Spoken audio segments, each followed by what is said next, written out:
Ville Valo, tervetuloa Eenetin iltapäivään. Järjettömän hienoa, että pääsit paikalle. No tää on ilo ja kunnia olla täällä ihmettelemässä. Meillä on 3 tuntia Eenetin iltapäivää edessä ja viime keskiviikkona julkaistiin Himin uusi levy Screamworks, Love in Theory and Practice. Ja mä luin, että levyn sanomakuulema on, että elämä ja ihmissuhteet on vaikeita, mutta se pitää vaan hyväksyä ja ottaa haasteena. Niin onko sun elämä, tuntuuko se siltä, että se on edelleen yhtä taistelua? Niin. Se välillä tuntuu joka toinen päivä. Joka toinen päivä se on äärimmäisen helppoa. Mutta ehkä niitä ongelmia tekee itse tarkoituksellisestikin ihan vain sen takia, että eihän se nyt liian helppoa saa olla. Niin, ja toisaalta harva hitti kertoo perhe-elämästä ja vaipanvaihdosta ja puutarhahoidosta. Nyt sanotaan ei ainakaan semmoista kappaleita, mitä mä kuuntelisin. Eli toisin sanottuna se, että sulla on onnettomia rakkaussuhteita, niin silloin syntyy hyviä biisejä. No sanotaan silloin, kun eteen tulee sellaisia tehtäviä, mitä matemaattisesti ei voi ratkaista, niin silloin alkaa kitara laulamaan. Ei se välttämättä tarvitse olla, ei tilan tarvitse olla onneton eikä surullinen. Ehkä sille, sanotaan, että ehkä tulee tilanteita, mitä jossain sanoin selittää, ja silloin on helpoin nostaa se kitara ja yrittää niitä tuntemuksia välittää nuoteella eteenpäin. Se on ikään kuin semmoista, olisiko se nyt itseterapiaksi voisi kutsua, tai soonista peiliin katsomista. Tavalla tai toisella. Vaikea sanoa, mutta sitten musiikin tekeminen on siinä kiva, että se nyt on ollut niin taianomaista ja se on onnistunut meidän tapauksessa niin kovin hyvin, että mä en viitis alkaa teoretisoimaan sitä liikaa, ettei se ikään kuin se pieni taian jämä sit katoa totaalisesti. Mutta onko se silti niin, että meidän on helpompi samaistua muuhun kuin onnellisuuteen? No mä kokisin taas no joo. Mä kuulostan poliitikot täällä. Minä kokisin niin, että mä sanon silleen, että silloin kun sä oot tyytyväinen, sä oot balanssissa maailman kanssa ja sulla on NS hyvä olla, niin hyvin harvoin silloin tekee ainakaan taiteilijat töitä. Pitää olla kysymyksiä, mihin taiteilijoilla on vastauksia. Silloin se niin kuin pensseli nousee ylös, tai siis puhun maalauspensselistä. Koska aikuisviihdeterminologiassa pensseli tarkoittaa myös aivan muita asioita. Niin tai sitten se kitara. Jälleen kerran ei se tarkoita mitään depressiota tai mitään äärimmäisen rankkaa juttua välttämättä, mutta ei, mulla ainakin sitten kun kaikki on hyvin, niin silloin mä nautin siitä. Jotenkin se tuntuu luonnolliselta, mikä on äärimmäisen harvoin. Te lähdette pian taas sitten tien päälle vähintäänkin vuodeksi. Se on rankkaa, mutta se on varmaan myös aika palkitsevaa. Millä mielin sä oot lähdössä rundille? No vastakysymys on se, että millä tavalla se on palkitsevaa. Mutta ei mä usko, että siihen vuotta menee. Meillä on millä mielin odottavin ja jännittynein mielin. Mä oon jännittynyt siitä, että miten tää levy saa, mikä se responssi on, kun me päästään soittaa levyä livenä.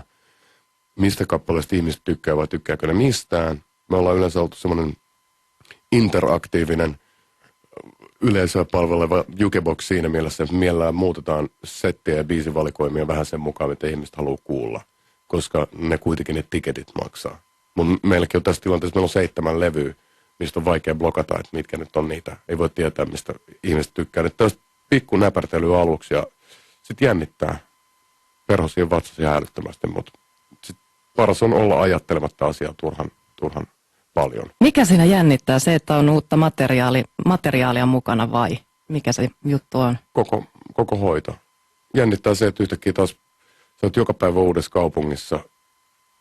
Me ollaan nyt niin kuin, tuossa on muutama Euroopan juttu, sitten on UK-rundi, muutama Euroopan juttu, sitten on, mä muistan, miten se menee Australiaan. Siellä on pari viikkoa, sitten Pohjois-Amerikka ja sitten on toivottavasti festarisysteemeitä, niin siinä on ihan, jos katsoo niitä keikkamääriä, ei ne nyt on orkestereita, miksi Rasmus on hyvä esimerkki bändistä, joka rundaa aivan älyttömästi silloin, kun ne rundaa, ne soittaa missä vaan, mikä on nyt siistiä. Mä en tiedä, onko meillä energiaa siihen, mutta on siinä kymmeniä kaupunkeja, ja se on jotenkin, se on kauhea ajatella ja nähdä sen paperi kädessä. Että mä tiedän, missä mä oon ensi lokakuussa, missä kaupungissa, ja monta 100 kilometriä sieltä matkaa seuraavaan kaupunkiin. Se on hurjaa. Se on outoa. Mutta ei se, Niin. se on tavallaan myös helpottavaa. Ei tarvitse miettiä, tietää missä on. Tietää, mihin menee. Niin. Toivottavasti tietää myös, missä on, mutta Soundi-lehden haastattelussa sä oot sanonut, ja se on siteerattu hyvin näyttävästi tästä, että jos olisi tarpeeksi rahaa, niin lopettaisit vaikka huomenna. Liittyykö tämä nimenomaan tuohon kiertueelämän rankkuuteen? En mä tiedä, mihin toi liittyy. Ehkä mulla vaan loppu sanat kesken. Mutta se on vaikea ala tämä musiikkiala, varsinkin näinä päivinä, kun levyt ei enää myy. Ja ihmiset haluaa koko ajan lisää musaa, mutta ne ei halua maksaa siitä. Ja sitten se, että jos mä niinku hoidan itselleen kitaran, jolla mä teen ne biisit, niin se maksaa tommosen niinku 5000 €. Niin, että se on professionaali kitara, mitä voi äänittää levylle, niin että se kuulostaa tosi hyvältä. Niin, tässä on valtavasti kuluja. Niin se on, ei niin, että mä lasken sen kotona niinku kynäkädessä tai laskurin kanssa, että miten tää menee. Mutta hirveän monet ihmiset unohtaa sen puolen kanssa, tehdä mitään fyrkallisesti ruusultanssimista, varsinkaan kun jengillä on penskat ja vaimot himas venaamassa ja toivon mukaan venaamassa. Ja vie hirveästi aikaa. Ja mulla henkilökohtaisesti ei ole aikaa niin kuin juuri millekään muulle. Mutta toisaalta ei mitään muuta halua tehdäkään. Mutta olisi ehkä mutsia ja faijaa kiva nähdä usein. Niin, mutta miten kauan sä jaksaisit olla kotona? Kai siinäkin raja tulisi vastaan. Mä tykkään hirveästi luovasta prosessista sitä, että mun mielestä biisin synty on kaikista kiinnostavinta. Semmoinen, että soittelee jotain DX7 tai jotain kilkattemia kotona ja sitten yhtäkkiä tulee joku idea. Mun mielestä se on niinku jotenkin vatsakurniin. Niin se on ihastuttavaa toimintaa. Ja se on jotenkin semmoista taianomasta ja siitä se on semmoista ihme Duracell-pupu henkistä energiaa, mikä mun mielestä on kiva. Mutta sitten se levyn tekoprosessi ja rundaamisprosessi, se voi olla, silloin kun se on kiva, niin se on tosi kivaa. Mutta sitten siinä on omat tosi vaikeat hetket. Siinä on paljon kompromisseja, siinä on paljon matkustuksia, paljon aikaeroja, paljon kaikkea säätöä. Mutta turha valittaa, että tämän kyseisen kuopan on kaivannut. Ja sitten kiva on ollut. Mutta joo, jos mulla siis, jos joku antaa mulle 100 miljoonaa, niin en mä nyt varmaan rundille liikahda. Sitten mä varmaan rakentaisin kotiin studio ja tekisin musiikkia. Mutta minkälaista sun arki on Suomessa silloin, kun sä oot täällä? Muuta kuin sitä kitaransoittoa. Mitä sä duunaat? No en mä nyt ole tehnyt mitään.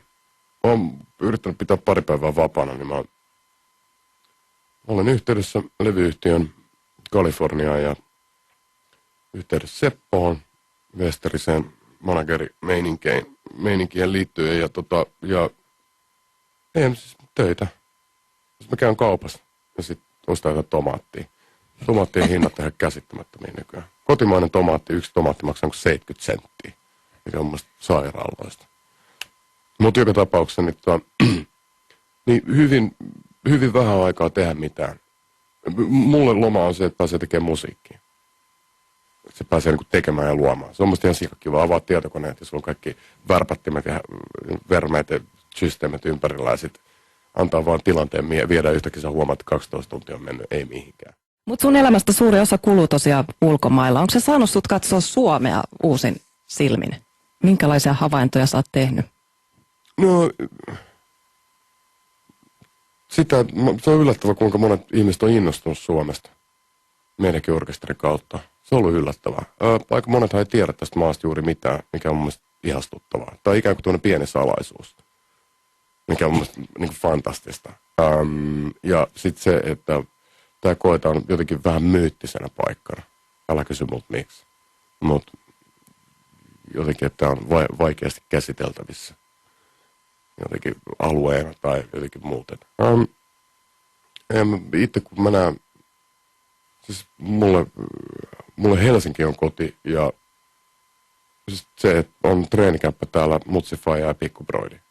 Että se on mulle niinku hima. Ei mua sinällään maa kiinnosta, jossa yrittää saada läpi lakia, että tupakointi kielletään kokonaan. Että se, mä oon tehnyt päätöksen, että mä muutan pois ja vaihdan kansalaisuuden, jos tämmöinen laki tulee voimaan. Onko näin? Kyllä näin on. Mun mielestä on, ja meinaa kyllä lopettaa tupakoinnin ennen sitä, koska se on mun mielestä kaikista paras mun puhua sitä vastaan, holhousyhteiskuntaa vastaan. Mutta miten sitten, suomalaiset on kuitenkin kansainvälistynyt niin kuin koko maailma, niin osataanko me semmoinen sulava kansainvälinen kanssakäymisetiketti? Tämä on mielenkiintoinen kysymys siinä, että mä en tiedä mikä on kansainvälinen sulava eikö se etiketti, veikkaan, että se on vähän eri aloilla erityyppinen. Et tällä kyseisellä alalla, missä mä perään, niin ihmiset on äärimmäisen värikkäitä, joten on hyvä, jos pystyy puhumaan erilaisista asioista, kaikesta maa ja taivaan väliltä niin paljon kuin mahdollista, mutta sellainen mä oon